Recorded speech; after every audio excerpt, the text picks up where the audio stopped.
বেলেগে যি কওক যে অসমত আদিবাসী জনগোষ্ঠীয়ে ট্ৰাইবেল নহয় বুলি যিমানেই যি কওক মোৰ একো আপত্তি নাই, মোৰ কাৰণ বিশ্বাস নাই।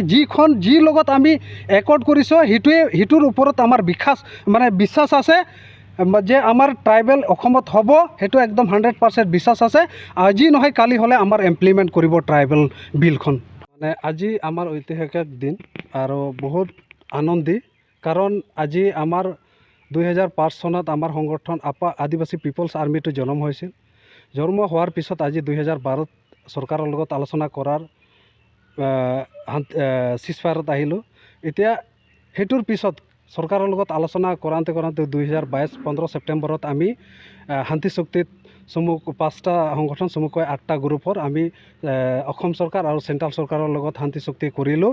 কৰাৰ পিছত আজি যেখন জুলাই 6 তাৰিখত আজি আমাৰ গুৱাহাটী শ্ৰীমন্তৰ কলাক্ষেত্ৰত আজি আৰ্মছ চেৰিমনি আৰু অথ টেকিং হৈ আছে। সেইটোৰ কাৰণে আমাৰ ইয়াত বহুত আনন্দী, কাৰণ ইয়াত আমাৰ ডিষ্ট্ৰিক্টত ফ্লেগ যিখন আমি পত্ৰিকা আমাৰ মানে চিনাকি, যেতিয়া প্ৰথমত আমি জাতিৰ স্বাৰ্থত সংগ্ৰাম কৰিছিল তেতিয়া উঠাইছিল, সেই বস্তুটো আজি আমি ডিষ্ট্ৰিক্টত আজি ডাউন কৰিলোঁ। কাৰণে বহুত আনন্দী, কাৰণ আমাৰ যিখন স্বাৰ্থত ঘৰৰ পৰা ওলাই আহিছিল সেইখন স্বাৰ্থত আজি আমাৰ ছাকচেছ পূৰণ হৈ গ'ল। সেইকাৰণে বহুত আনন্দী, কাৰণ ইয়াত অসম চৰকাৰ অসম বিজেপি চৰকাৰ থকাৰ কাৰণে আমাৰ জাতিৰ যিখন স্বাৰ্থত ওলাই আহিছিল সেইখন আমাৰ ছাকচেছ হৈ গ'ল।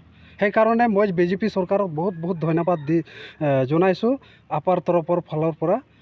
লগতে অসম চৰকাৰ আৰু চেণ্ট্ৰেল চৰকাৰক দুটাকে আমি ধন্যবাদ দিছোঁ।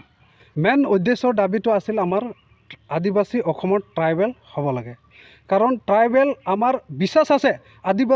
যিখন আমাৰ বিজেপি অসম চৰকাৰে আমাৰ আদিবাসী 5টা চমুকৈ 8টা গ্ৰুপে আমাৰ লগত যিখন দিল্লীত গৃহমন্ত্ৰীত যিখন শান্তি চুক্তি কৰিল, সেই একৰ্ডৰ ভিতৰত আমাৰ ট্ৰাইবেলো আছে।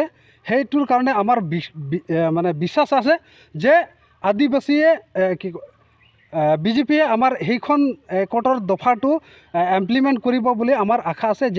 যিহেতু আমাৰ ৰাজ্যসভাৰ বিলটো আটকি আছে, সেইটো নিয়ম আধাৰত যাতে মই বিজেপি চৰকাৰক আহ্বান জনাইছোঁ, নিয়ম আধাৰত যাতে সেই ট্ৰাইবেলৰ যোনখন বিল সেইখন যাতে মানে নিয়ম আধাৰত যাতে ইমপ্লিমেণ্ট কৰে, মই আহ্বান জনাইছোঁ চৰকাৰক। এইখন দফাত একৰ্ডৰ যিখন দফা আছে সেইখনতো মোৰ বিশ্বাস আছে হ'ব, আজি নহ'লে কালি হ'ব, সেইটোতো গেৰাণ্টি 100%।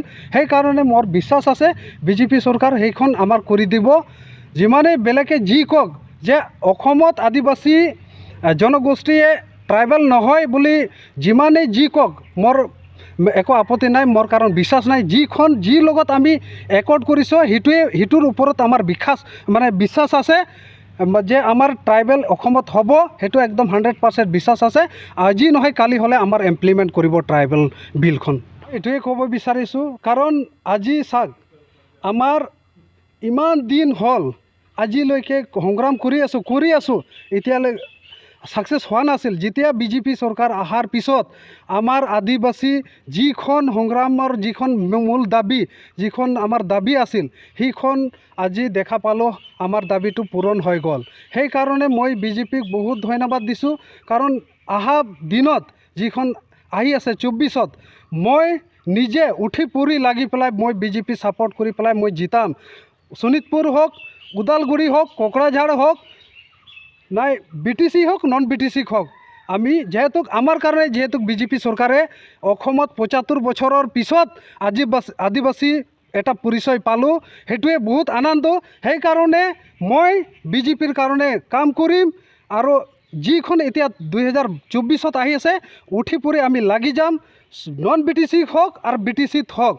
আৰু আমাৰ আদিবাসী যিখন ভোটাৰ আছে আমি একচেটিয়া কৰিম, কাৰণ আমাৰ কাৰণে কাম কৰিছে বিজেপি।